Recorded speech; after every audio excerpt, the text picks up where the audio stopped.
Hola, soy Monse Díaz, doctora en Psicología y neuropsicóloga. Bienvenido y bienvenida a Neuropsicoteca, un espacio para hablar, divulgar y aprender entre todos de psicología. En esta nueva entrega vamos a conversar con Miguel Olivares. Como él mismo se define, dice que no soy psicólogo, tampoco psiquiatra, ni mucho menos un experto en la materia, pero es una persona, y yo creo que aquí viene su valor, que ha vivido con ciertas vivencias relacionadas con el trastorno límite de personalidad y ha caminado muchas veces con los zapatos ya gastados sobre la inestabilidad que este trastorno provoca. Como él mismo indica, seguramente le queda mucho por aprender de todo lo que ha aprendido hasta ahora, ¿verdad? Y únicamente le gustaría compartir su experiencia con el libro que nos viene hoy a comentar, que no pretende ser ni una guía ni un manual acerca de esta enfermedad, pero como familiar que le ha tocado convivir muy de cerca con el trastorno, cree que es interesante que lo tengamos aquí. Por eso está aquí Miguel. Aunque ha leído mucho sobre el tema, ha acudido a charlas de todo tipo, ha asistido a formaciones para familiares y a diferentes terapias. En el libro no vamos a encontrar grandes tecnicismos, pero sí formas de actuar que en el caso de Miguel le han ayudado después de muchas horas investigando acerca de cómo poder sobrellevar lo mejor posible el acompañamiento a la persona que está sufriendo. Como él mismo nos dice, si con su testimonio consigue ayudar, aunque sea una sola persona, habrá merecido la pena el tiempo empleado en escribir este libro. Buenos días, Miguel, ¿qué tal? ¿Cómo estás? Hola, Monse, buenos días. Bueno, encantado de estar aquí contigo. Igualmente. Pues yo te traigo aquí, Miguel, porque yo leí tu libro hace tiempo y yo en mi trabajo tengo pacientes con trastorno límite de personalidad.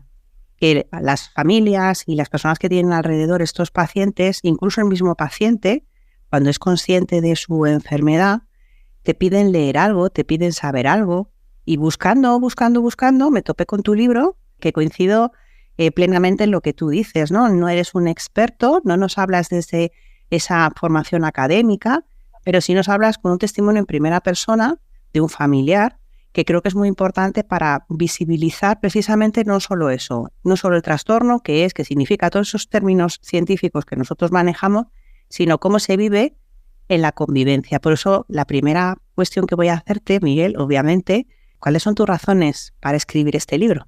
Cuéntame. Bueno, lo primero quería agradecerte este espacio que habéis creado, ¿no? Para darle visibilidad a la salud mental. Para mí es un privilegio, ¿no? Poder estar charlando sobre este tema porque creo que es algo que la sociedad hoy en día está muy presente, más que nunca quizás, y es importante, ¿no? Que se siga visibilizando de cualquier manera en redes sociales, en podcasts, en WhatsApp, donde sea, pero que se siga hablando de esto porque es algo que nos repercute a todos.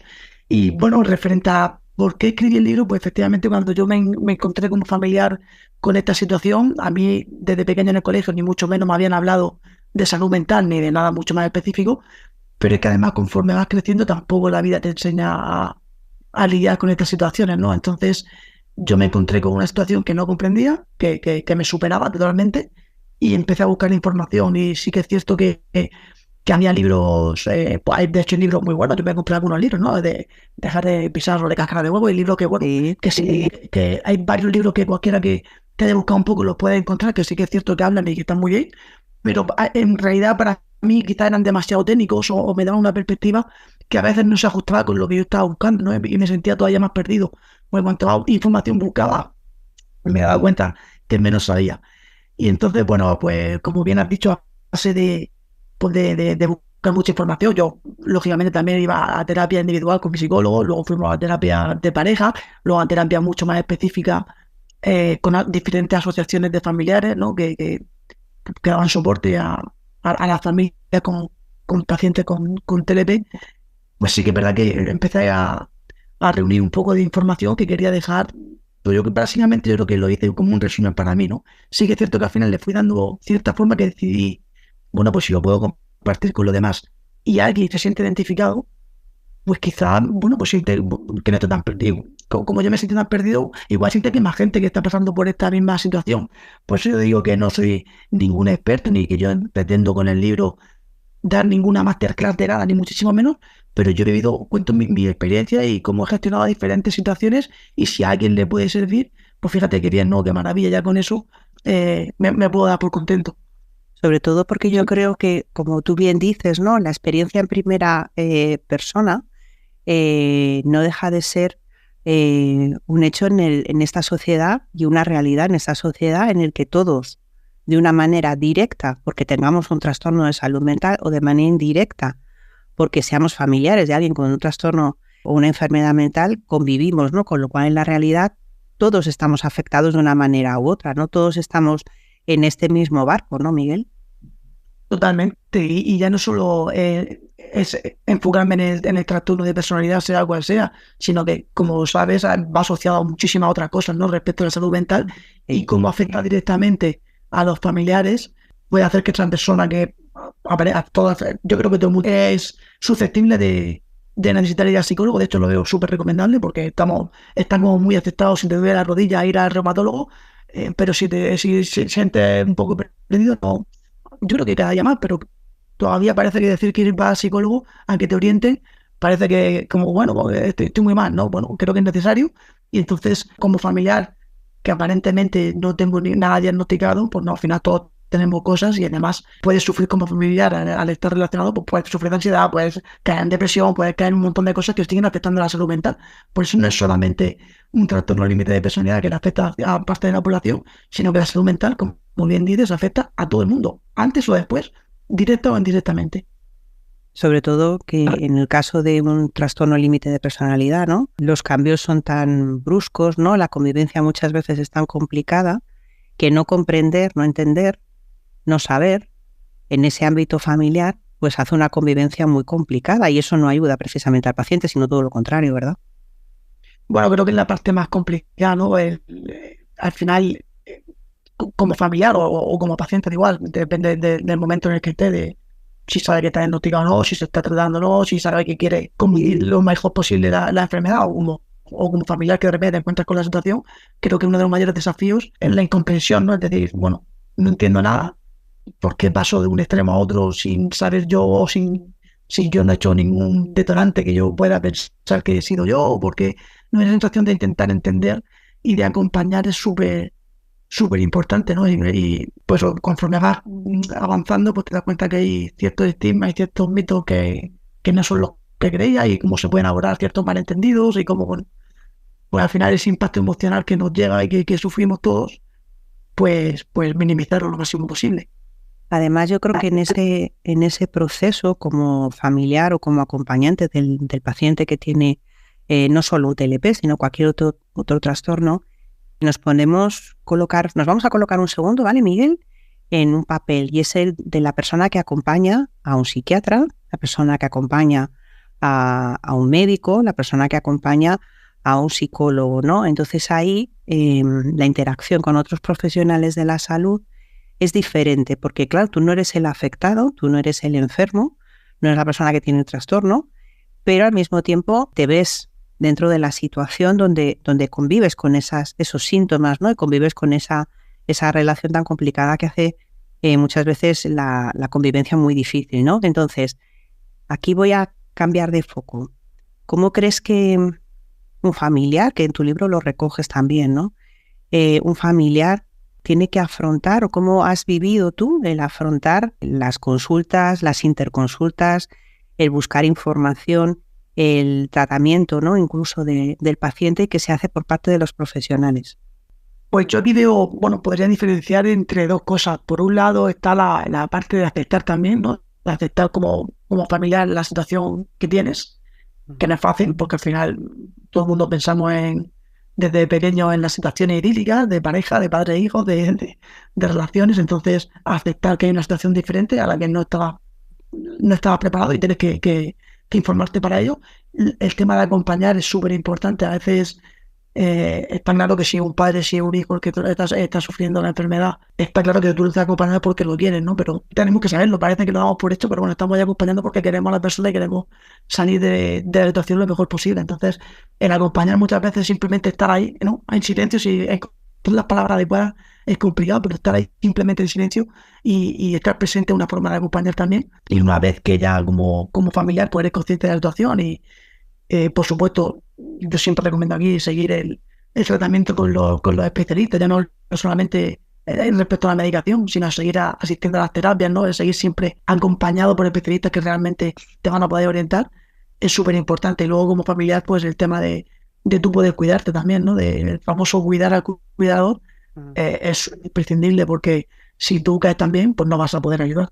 Entonces, Es otro, eso es otro punto importante, ¿no? Cuidarte como cuidador, porque al fin y al cabo no eres afectado directo por el trastorno. En este caso estamos hablando del TLP, pero podríamos hablar de cualquier enfermedad mental, pero al fin y al cabo estás cuidando a una persona, ¿no? Entonces el proceso puede llegar a quemarte, ¿no? En otras ocasiones hemos hablado precisamente de ese burnout, ¿no? De ese tengo tantas tareas que hacer, que al final el cuidador pasa a segundo, tercero, quinto plano por tener que cuidar de tantas otras cosas que este cuidador acaba mal, ¿no? Entonces yo creo que ahí pues vamos a poner el foco precisamente en los cuidadores, como es tu caso, ¿no?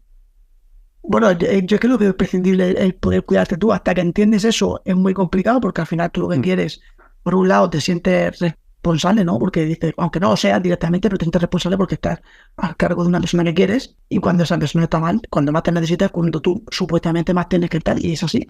Pero claro, también tienes que darte cuenta, como tú has dicho, lo del tema de que al final el desgaste es muy, muy grande y realmente nunca vas a llegar. O sea, nunca vas a llegar a cumplir con todo porque no eres salvador de nadie. Vas a estar ahí, vas a acompañar, vas a hacer todo lo posible, pero realmente tienes que cuidarte, tener un espacio para ti, porque es lo que te digo, si al final te desgastas tanto que caes y te hundes, pues al final una persona hundida no va, poco va a acompañar a otra persona que en ese momento te necesita. Yo a veces como terapia propia, pues intento primero estar agradecido, ¿no? Siempre de poder ayudar y no ser el que necesita ayuda. Pues al final siempre pues dices, bueno, tienes del otro lado, voy a hacer lo mejor posible. Y una vez mi psicóloga me explicó el ejemplo del faro, que lo puse en el libro también, y me parece algo bestial, ¿no? Es como muy visual, es decir, bueno, yo estoy con la persona que quiero, yo soy en este caso en concreto, porque a veces en otras ocasiones puede ser yo el que necesita ayuda, pero en este caso en concreto yo soy el faro y la persona a la que estoy ayudando es el barco que está en el mar. Y yo como faro estoy en mi sitio, estoy erguido sobre mi roca y estoy dando la mejor luz posible para que el faro pues no se venga contra la roca y se estrelle, pero tú estás dando tu luz y estás haciendo lo mejor posible como faro. Al final, la responsabilidad de las decisiones que tomas es la que tiene el barco, no eres tú como faro. Entonces, bueno, un poco de quitarte el peso de encima de la responsabilidad total de lo que le pasa a otras personas. Es decir, bueno, yo voy a ser el mejor faro que pueda ser, pero solamente soy un faro. De esta no soy nada más. No soy el barco, no soy las decisiones que toma el barco, yo soy el faro. Entonces, bueno, seamos el mejor faro que podamos ser, ayudemos siempre que podamos ayudar, pero a partir de ahí también es cierto que necesitamos espacio para nosotros, porque tenemos nuestra propia vida, seguramente tenemos otras personas que atender, si tenemos hijos, tenemos otras labores que atender, si tenemos trabajo, porque el trabajo también nos va a permitir poder vivir, ¿no? Entonces, bueno, que encontrar un poco ese equilibrio creo que es lo más sano, creo que lo más sano para la relación, para uno mismo y para la otra persona. Te voy a hacer una pregunta, ¿vale? Si quieres me la contestas y si no, no.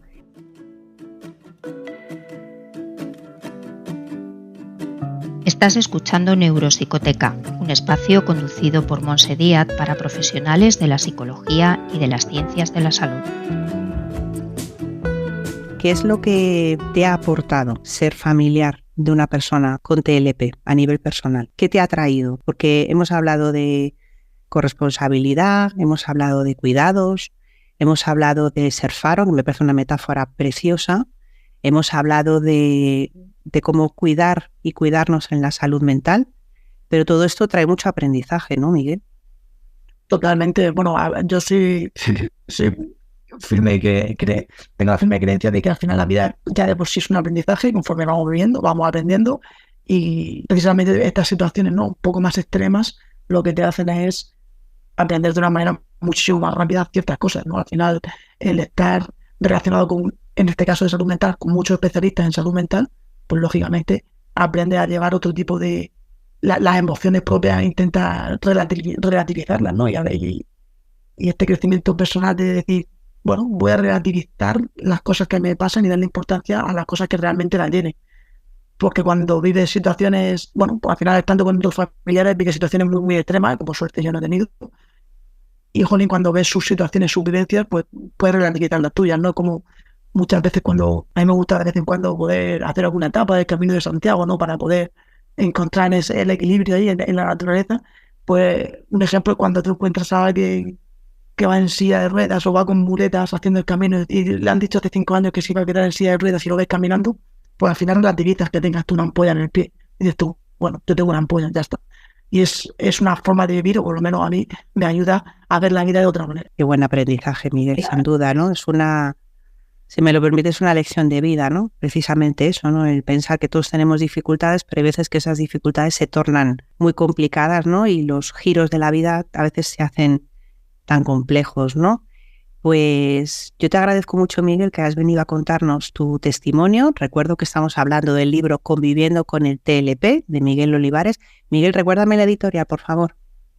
Sí, es Corazones Solidarios, pero lo van a encontrar si ponen en Facebook Conviviendo con el TLP de Miguel Olivares o en el email conviviendocontlp@gmail.com. Allí lo van a encontrar y yo estaré encantado de decir cómo se lo puedo hacer llegar. Hay diferentes asociaciones con las que colaboro porque el libro tiene fines solidarios que también lo van a poder encontrar según la ciudad. Yo les puedo orientar, me pueden escribir por el chat directamente y yo encantado de atenderles y compartir pues lo que seguimos aprendiendo. Pues te agradezco mucho, Miguel, el ratito que me has concedido, sobre todo porque soy una férrea defensora de los testimonios de familias, porque creo que por mucho que los profesionales intentemos explicarnos y ponernos en la situación, creo que un testimonio en primera persona aporta una calidez, que es lo que yo he encontrado en tu libro y lo que mis pacientes encuentran en tu libro, que creo que de otra manera no se puede transmitir. Entonces, Miguel, te agradezco mucho que hayas estado aquí hoy y pues nada, otro ratito que te apetezca, vienes y me sigues contando cosas. Bueno, pues de nuevo agradecerte a ti este espacio, de verdad, enhorabuena por la iniciativa de crearlo, creo que te va a ayudar un montón, o sea, estoy convencido, ahí al final, como tú dices, todos somos como una piña, ¿no? Y nos vamos ayudando, vamos aprendiendo unos de otros y cuando quieras pues vamos a charlar otro ratito. Te mando un abrazo, buena. Muy bien, pues si te apetece aprender o enseñar de psicología, puedes contactar con nosotros en neuropsicoteca.com y proponernos temas de los que quieres que hablemos juntos. Soy Monse Díaz y juntos aprendemos en Neuropsicoteca, la academia para psicólogos.